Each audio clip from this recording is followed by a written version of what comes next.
In this video, I'm going to talk about potty training boys. So there's a lot of discussions out there between parents, grandmas, neighbors. Everybody has an opinion on the difference between potty training boys and girls. And really, there is no significant difference other than the main obvious difference, which is anatomical differences, right? So with boys, they have actually a little bit more flexibility and freedom in how they empty their bladders compared to us girls. So that's one of the main differences, and also one of the fun things that boy parents get to explore when they're potty training their sons. The other thing that you may have heard about is that boys can take slightly longer to potty train than girls, and that's just really a generalization. But the American Academy of Pediatrics does note that yes, boys can take a little bit longer to complete potty training. That does not mean they're more difficult though. So when Sally down the road says, oh, boys are so much more difficult, don't listen. There's no evidence to substantiate those claims. Again, it may be that her son or a boy she knew was difficult, but it doesn't mean that all boys are difficult by any means. So two main differences between boys and girls is the anatomical thing. Boys have the option to stand up or sit down, and also that it can take just slightly longer. So basics that you need to know when potty training boys. Same for girls here. Before you get started, you want to make sure that your son is ready to potty train. So you're looking for those signs of readiness. You want to see that he is starting to hold his bladder longer, so he's having fewer wet diapers in a day. So when he does go, those diapers are more bulky. You want to see that he's showing interest in the bathroom in general. So that might mean following dad or mom into the bathroom, or getting curious, asking questions, and even exploring his own body too. Those are all things that might show that he's ready, as well as if he starts to fill his diaper in one corner of your living room, for example. That's also a sign that his body is starting to recognize when he has to go, and he's starting to gravitate towards a specific area that he wants to go in. Generally speaking, when you want to start potty training boys, again, you want to look for those signs of readiness, and every kid is going to get there at a different time. Before 18 months is usually not a great time to start, obviously, just because kids are not physiologically ready to potty train, but they also developmentally, behaviorally probably can't handle it quite yet. But with that said, there are definitely kids that may be able to start at that point.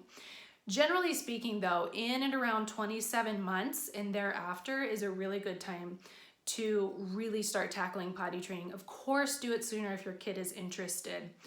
Some studies show if you wait too long, it can lead to, yes, kids being a little bit more difficult to potty train, but possibly also problematic elimination patterns down the road. So if kids are over 32 months before they start potty training, sometimes it can mean that they struggle a little bit more with daytime incontinence, things like that. So something to consider when you're trying to figure out the timing for potty training your son.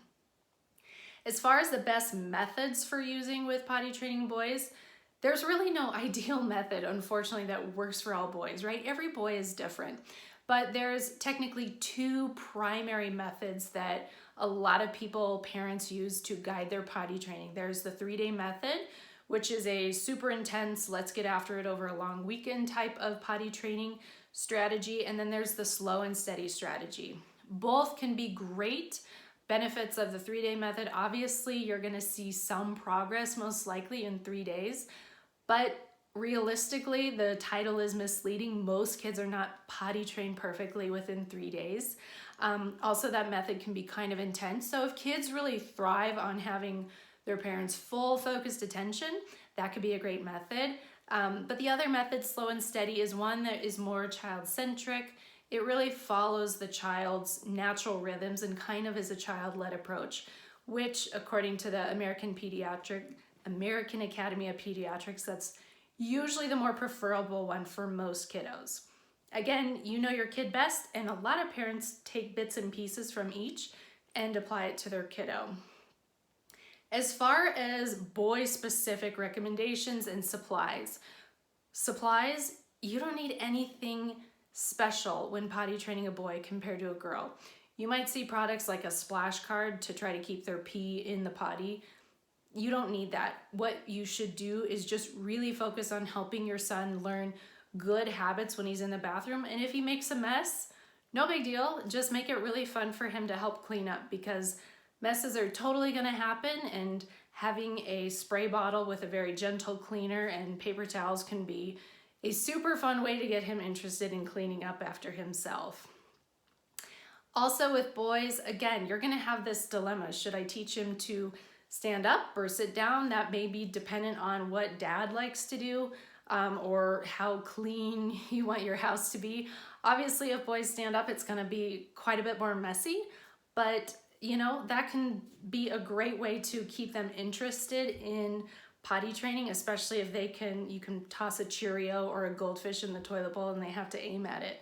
So with boys, you can actually have a little bit more fun, and also they can go outside a heck of a lot easier than girls. So you can tell them go pee on a tree, and then they have that practice of holding their bladder to get to the tree and feeling what it feels like to release it.